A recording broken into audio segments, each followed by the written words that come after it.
6 minutes. Yeah. All right, let's talk about it. Let's get it in real quick. We got the top 50 list. Funk Flex dropped. Now, we've been seeing these top 50 lists, and some of them have been whack. Some of them have been anonymous. Funk Flex dropping one. Obviously has some weight behind it because he's Funk Flex. He's DJ for a lot of the people that he's talking about. He's DJ for people, some of the greatest MCs in the world. Well, he dropped Funk Flex's top 5 living MCs, and he has some names on here. I'm not mad at the names. One particular name that was missing, oh God, was Snoop, D-O-G-G. Happy belated birthday to Snoop Dogg. October 20th was his birthday. Underneath a Hot 97 post that said Funk Flex dropped his list, Snoop Dogg put his shoulders up, put one finger up, and put nut ass clown. I'm guessing he was talking about Funk Flex, calling him a nut ass clown for not being on the top 50 list, though, God. When you got rappers like Eve on the list, no disrespect, Young Thug, Cool G Rap, Grandmaster Caz, Cameron. Right. Snoop not on the list, so God, what do you think? You know, it's not surprising to me. Like I was saying yesterday, I mean, you look at that whole, you know, feud back in the day. Funk Master Flex was one of the guys that was in the middle, you know, that whole thing. And so again, a lot of people feel like Snoop, and he is a pioneer hip hop. He's one of the, you know, best that ever did it. But a lot of people feel like, all right, this dude kind of just went cold after a while. He still can rap, but what has he really done in the last, you know, decade that you could say, oh, you know, this is a body of work. So the thing about these lists is that you could go to, it's going to have so many different nuances depending on who you're talking to, but just the fact that he's Funk Master Flex and one of the, you know, best DJs in history, and definitely in New York history, hip hop history, I think that is holding a lot of weight. But I mean, that's something that, you know, people are going to have to ask him why, like, yo, you don't have Snoop in there. But I'm not surprised. The East Coast, West Coast thing, I think a lot of people still got a lot of animosity from that, man. And I think it was definitely shade. If anyone was asking, I think that was a jab thrown at Snoop. When you look at a top 50 greatest rappers of all time, and you think of how influential Snoop was, and you still think about how consistent he is, even though people may not be listening to his music, he just won a Grammy for a gospel album, he won a BET Award, he's still very relevant in the hip hop game. And for Funk Master Flex not to put him on there, and you've got Drake on there with questionable pen and little things like that, this was a jab at Snoop. I would wonder why. Maybe it is your speculation or your hypothesis, old East Coast, West Coast beef. Love to hear more, man. I know we're kind of close for time, so yeah.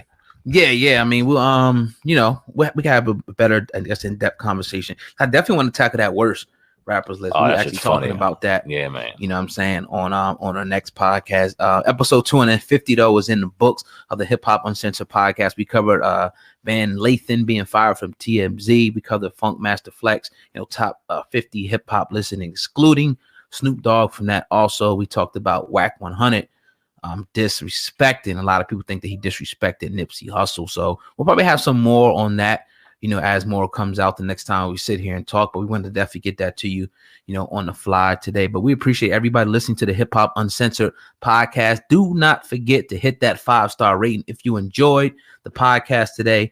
Leave a comment, and also do not forget to subscribe to the Hip Hop Uncensored podcast. That's all I got on my side of the table. We appreciate each and every one of y'all that's listening. Make sure you hit that 5-star rating. Make sure you like, share, comment, and subscribe on Viral Hip Hop News Uncensored.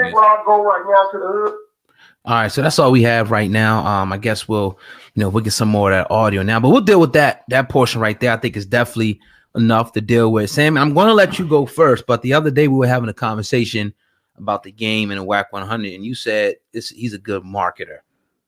Your thoughts? Is this good marketing?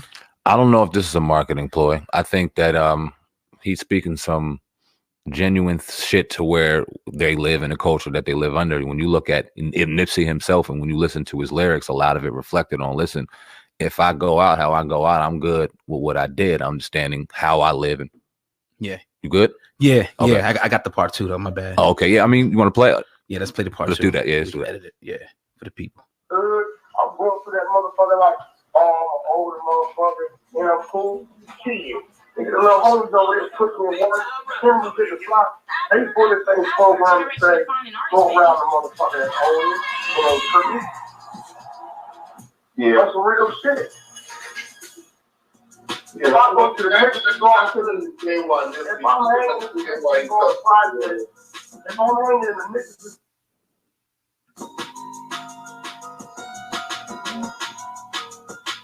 All right, I don't know what the heck's going on with that, but anyway, let's just deal with that. I don't know why that's doing that. Cold bait. Yeah, some decent beat. But yeah, you can finish your thoughts on that, SamAnt.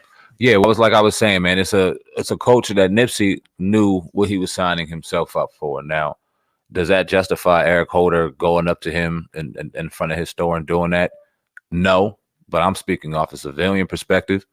It'll never justify it to me. You took away a father, you took away a leader in the community, you took away somebody who definitely repped his culture and repped his set and repped his neighborhood, but at the end of the day was moving past a lot of the day-to-day operations that went on behind the scenes with those kind of affiliations. He was trying to empower people, take care of people, do his thing. And in my opinion, I don't care who you are or not, when you see this, when you see somebody that looks like you, no matter what color they got on today, and given the climate that we live in, one, you can't condone it. So I don't know the context of conversation that Wack 100 was having. I don't know what kind of question he was asked, but to even say that, no understanding, obviously, but if you didn't back that up with, but look, we got to look past his gang shit now. We got to understand what that brother, even though he might have had something, what he did for the community. And is it confirmed that Nipsey said these things? Because you say that you hear one part that he said it, but then a lot of people even totally negate that shit to begin with. He didn't say that at all. And when we look at the tape and you look at the footage of that day, it doesn't look like a altercation was ensuing or anything like that. It looked like he went up to him and did his thing and rolled. It was crazy. Yeah. I mean, again, the whole story was, they said that, which has been dispelled on many different occasions, but originally they were saying that he had an argument with Eric Holder. He called Eric Holder a rat, a snitch. You shouldn't be around here. The dude, Eric Holder, took offense to it, went back and did what he did. We all seen the video of what happened. But this is what you expect from a guy like Wack 100, obviously. And then the crazier part of it, though, the craziest part is the game is like, you with the family, you create the prolific brand. You're talking to Black Sam, you cool, but your manager, Wack 100, this is your manager, is over here running his mouth, talking reckless about your brother. How does that work? I don't get how this industry goes. Like, so this ain't no publicity stunt. This is just somebody that's talking. I mean, maybe, again, I don't know. We're not from the West Coast. I don't know how the Crip and blood politics go in the West Coast. I don't know if somebody calls you, what he said, a pedophile, a snitch, that you're supposed to handle your business. Maybe that's the truth. But how does that look?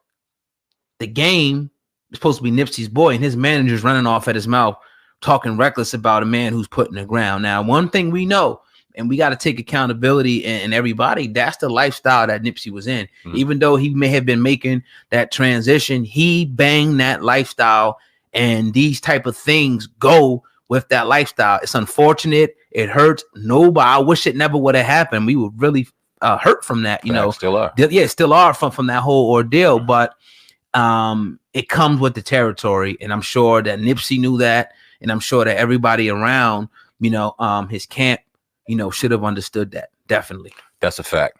And you bring up a great point, a great argument when you talk about Game and you talk about Wack. So my question to you, old God, is, because we've seen Game very vocal, he hasn't held his tongue when it came to anything involving Nipsey.